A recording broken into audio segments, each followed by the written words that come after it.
तो कक्षा 9 के मेरे प्यारे विद्यार्थियों, बहुत बहुत स्वागत है आपको, आप लोगों का आज के इस नए वीडियो में। प्यारे विद्यार्थियों, आज ये देखिए, आज हम लोग कक्षा 9 विषय हिंदी भाषा पाठ समास पर विचार कर रहे हैं, शब्द निर्माण। जैसा कि आपने देखा है कि शब्द निर्माण के पाठ पर 5 वीडियो आपको उपलब्ध हो चुके हैं इसके पहले। क्योंकि शब्द निर्माण की जब हमने आपसे चर्चा किया था तो हमने बताया था कि बेटा शब्द निर्माण 3 तरीके से हो सकता है, उपसर्ग के द्वारा, तत्सम प्रत्यय के द्वारा और समास के द्वारा। तो उपसर्ग पर आपके 2 वीडियो आपको प्राप्त हो चुके हैं। उपसर्ग के बाद आपको प्रत्यय पर भी 2 वीडियो प्राप्त हो चुके हैं। इसके बाद उपसर्ग और प्रत्यय दोनों मिलाकर हमने एक वीडियो आपको दिया इसके पहले का। तो मेरे प्यारे विद्यार्थियों, आज हम लोग शब्द निर्माण पाठ में ही समास पर चर्चा शुरू करते हैं। और आइए देखते हैं समास के इस पहले वीडियो पर। तो समास और शब्द निर्माण की इस प्रक्रिया में समास के द्वारा भी शब्दों का निर्माण किया जा सकता है, नए शब्द बनाए जा सकते हैं, शब्दों के अर्थ को अलग किया जा सकता है, शब्दों के अर्थ को बदला जा सकता है। तो बहुत ही एक अच्छे विद्यार्थियों की यही पहचान है कि वो शब्दों के निर्माण करने की प्रक्रिया को बहुत अच्छी भली भांति से जानें और समझें। तो आइए प्यारे विद्यार्थियों, देखते हैं। आशा करता हूँ शब्द निर्माण पर इसकी पूर्व प्राप्त हुई सामग्री आप अपनी अभ्यास कॉपी में लिख चुके होंगे और अध्ययन कर रहे होंगे। देखते हैं समास का जो अर्थ है, what the meaning of compound.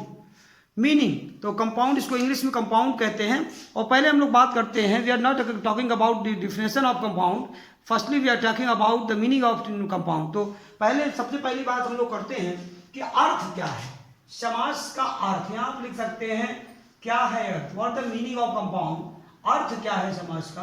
तो समास जो है इसका अर्थ संक्षिप्त, संक्षिप्त, शॉर्टकट, योग, जोड़, संक्षिप्त। तो शॉर्टकट है, संक्षिप्तता है, संक्षिप्त है, समास का अर्थ है संक्षिप्त।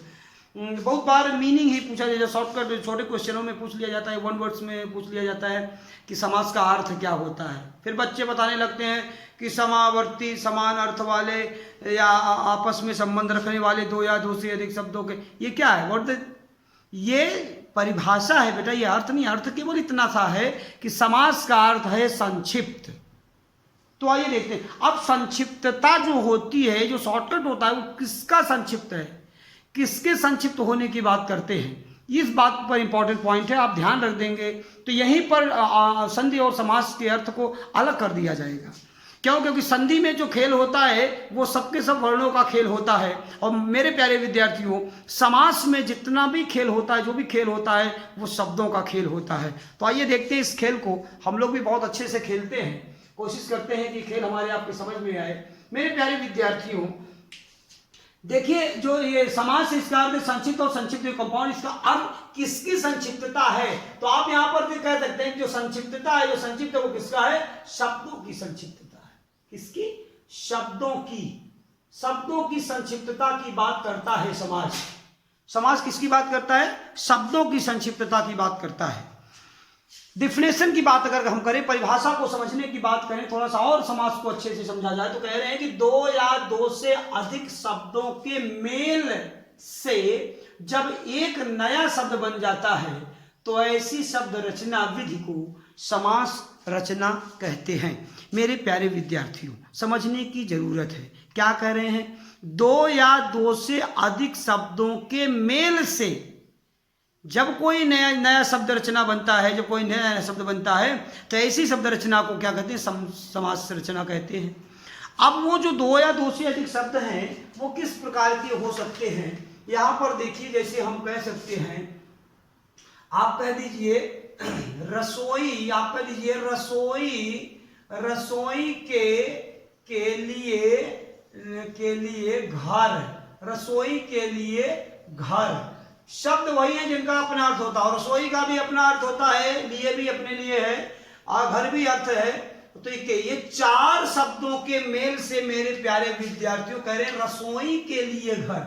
यहां हम आपको जैसे कह सकते हैं कि जैसे हम आपको समझा रहे हैं कि कैसे होता है, समास बनता है। रसोई के लिए घर इतना बड़ा शब्द है, अगर एक शब्द इसको बना दिया जाए तो इसी बात को, इसी बनाने की प्रक्रिया को समास रचना कहेंगे। और यहां आप लिख सकते हैं रसोई घर, रसोई घर। रसोई के लिए घर आप कह रहे हैं, यहां कह रहे हैं रसोई घर। दो या दो से अधिक शब्दों के मेल से, आप देखिए दो या दो से अधिक शब्दों का मेल हुआ है कि नहीं हुआ है।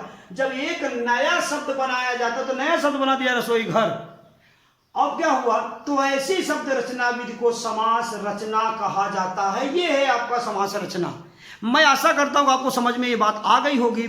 फिर भी आपके लिए दूसरी डिफिनेशन, दूसरी परिभाषा भी आपके पास उपलब्ध है, आप उसको भी आइए मेरे साथ समझने की कोशिश करिए, आपको समझ में आएगा। कह रहे हैं कि समास वह शब्द रचना है। ये क्या है, स्ट्रक्चर है, शब्द रचना है, शब्दों के बनाने की प्रक्रिया है। तो कह रहे हैं कि समास वह शब्द रचना है जिसमें अर्थ की दृष्टि से परस्पर स्वतंत्र संबंध रखने वाले, अर्थ की दृष्टि से परस्पर स्वतंत्र संबंध रखने वाले दो या दो से अधिक शब्द मिलकर किसी अन्य स्वतंत्र शब्द की रचना करते हैं। किसी अन्य स्वतंत्र शब्द मतलब दूसरे शब्द की रचना करते हैं। कह रहे हैं कि वही है समास। समास क्या है फिर से देखते हैं, एक बार फिर से समझते हैं। कह रहे हैं समास वह शब्द रचना है जिसमें अर्थ की दृष्टि से परस्पर स्वतंत्र संबंध रखने वाले दो या दो से अधिक शब्द मिलकर किसी अन्य स्वतंत्र शब्द की रचना करते हैं। तो ये है समास। आशा करता हूं बेटा ये उदाहरण भी आपको ऊपर दिया गया है, उसको भी आप मैच करेंगे, वो भी आप देखेंगे कि आपको समाज समझ में आया होगा। इसकी दो परिभाषाएं आपके पास यहाँ उपलब्ध हैं। नोट या विशेष, हमने आपको समझाया था कि नोट या विशेष ऐसे हम लोग रास्ते चलते नहीं लिख देते। नोट या विशेष का अपना एक महत्व होता है, अपना एक जो है इंपॉर्टेंस होता है, आप उसको समझने की कोशिश आपको करनी चाहिए। क्या कह रहे हैं आप देखेंगे नोट विशेष में। पहला पॉइंट क्या है, समास रचना में दो शब्द या पद होते हैं। समास रचना में कितने होते हैं, दो शब्द या पद होते हैं, मतलब एक से ज्यादा। रसोई के लिए घर, यहाँ तो 4 पद हैं, 4 शब्द हैं। ये कह रहे हैं समास होने के लिए शर्त है कि समास रचना में दो या दो से अधिक पद होते हैं और इन दोनों, यहाँ लिखा है, इन दोनों के समास मेल से बना शब्द समस्त पद कहलाता है। अर्थात ये जो दो से अधिक जो शब्द था, 4 शब्द मिलकर जो पद बना है, ये क्या है, ये समस्त पद है। समस्त पद का ये उदाहरण है, ये है आपका समस्त पद, आप देख सकते हैं। और ये जो यहाँ कह समास रचना में दो पद या शब्द होते हैं, वो दोनों पद क्या है, पहले को कहते हैं पूर्व पद, दूसरे को कहते हैं उत्तर पद। यहाँ पूर्व पद रसोई है, पूर्व पद के लिए उत्तर पद, आप देख सकते हैं। तो दोनों के, अब कह रहे हैं कि इन दोनों के समास या मेल, समास का अर्थ होता है मेल, तो मेल से बना जो शब्द समस्त पद कहलाता है। तो समस्त पद क्या है, आप समझ सकते हैं कि समस्त पद ही है ये, जो कई शब्दों में था, दो या दो से अधिक शब्दों में था, उसको एक पद में ला दिया, एक शब्द में बना दिया, तो यही हो गया समस्त पद, या सामासिक पद भी इसको कहते हैं। समस्त पद को सामासिक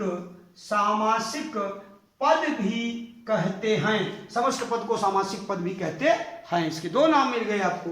दूसरा जो नोट पॉइंट है, जो इंपॉर्टेंट पॉइंट है, वो क्या है, वो क्या कह रहा है कि जब समस्त पद के सभी पद अलग किए जाते हैं, ये समस्त पद है और इसके जब सभी पद अलग कर दिए जाएं, रसोई अलग हो गया, के लिए अलग हो गया, घर अलग हो गया, जब इसके चारों पद अलग कर दिए जाएं, बहुत ही ध्यान से समझना मेरे प्यारे विद्यार्थियों।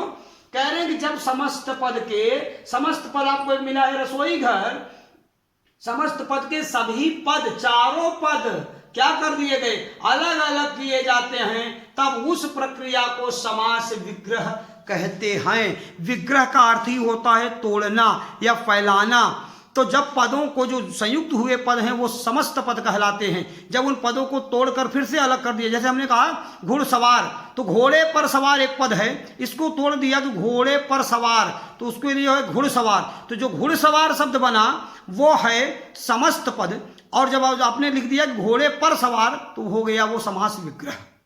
तो सामासिक पद और समास विग्रह का अंतर मेरे प्यारे विद्यार्थियों आपको समझ में आएगा। मैं फिर से एक एग्जांपल लेता हूं, आपको समझिए। एक शब्द है विद्या के लिए आलय। अब विद्या के लिए आलय, 4 पद हैं या 4 शब्द हैं।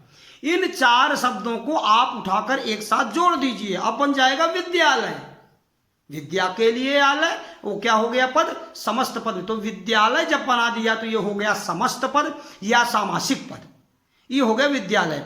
जब आप उन्हें इसको फिर से अलग कर दिया, विद्या के लिए आलय बराबर विद्या, तो विद्या के लिए आलय जब बना दिया तो ये हो गया समास विग्रह। तो विग्रह माने फैलाने, जब उसी छोटे शॉर्टकट शब्द को आपने फैला दिया, बड़ा कर दिया, तो विग्रह बन गया, समास विग्रह हो गया, और जब इकट्ठा कर दिया तो समस्त पद हो गया। मेरे प्यारे विद्यार्थियों, समास समस्त पद या सामासिक पद और समास विग्रह में अंतर आपको स्पष्ट हो चुका होगा। तो आइए एक कदम और आगे बढ़ते हैं और देखते हैं हम लोग कि आगे हम लोग क्या देख सकते हैं। यहां कह रहे हैं जैसे पूर्व पद और उत्तर पद। अब आपने देखा सामासिक पद में 2 पद होते हैं, पूर्व पद भी होता है, उत्तर पद भी होता है, पूर्व पद या उत्तर और समस्त पद। यहां पर आपको और अच्छे से समझ में आएगा जाएगा समास विग्रह। ये है समास विग्रह, ये है समस्त पद, ये समास है, ये है समस्त पद या सामासिक पद, और ये है समास विग्रह। आपको समझ में आ जाएगा। फिर से ध्यान से सुन लीजिए, समास विग्रह कहां पर है, आप देखिए यहां पर समास विग्रह है, ये समास विग्रह का उदाहरण है ये चारों, और ये जो है वो समस्त पद या सामासिक पद का उदाहरण है। आपको और अच्छे से समझ में आएगा। जैसे है दशानन, 10 है आनंद जिसके, 10 है आनंद जिसके, इसको आपने तोड़ कर लिख दिया। जब तोड़ कर बड़ा कर दिया, फैला कर इसको लिख दिया, तो ये हो गया समास विग्रह। और जब इसको शॉर्टकट कर दिया, एक साथ कर दिया, तो हो गया दशानन माने समस्त पद या सामासिक पद।